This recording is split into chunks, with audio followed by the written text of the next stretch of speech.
Welcome back to Opinion Journal. I'm Mary Kissel. Last night was a big night for Florida Senator Marco Rubio, who gave the GOP's response to the State of the Union. Did the senator flub it, or did he pass with flying colors? Political Diary editor Jason Riley, also the author of Let Them In, is here. Jason, everybody is talking about the big gulp. I think we've got some video of that. There it is. Did this really overshadow the substance of what he said, or did it actually humanize him?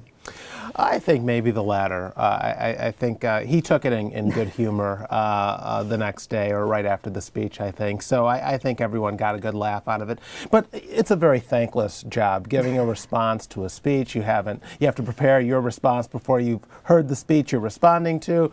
You're standing, you have to follow the president coming off one of his biggest stages, and it's a tough job. I think he comported himself reasonably well, and what he really set out to do here is try and rebrand the Republican Party. We are not, this was the I'm not Mitt Romney. The Republicans are not about Mitt Romney presentation by Marco Rubio. It was also, we're not George Bush, Jason.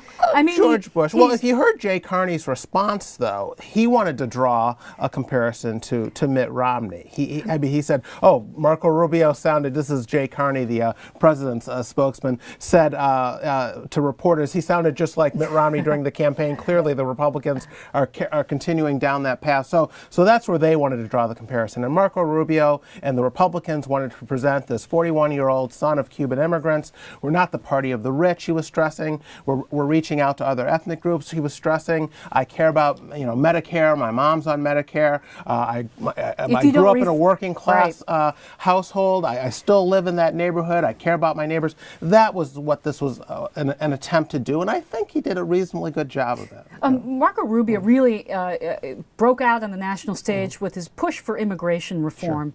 Sure. Both the president and he discussed that last night. Is there room for compromise here?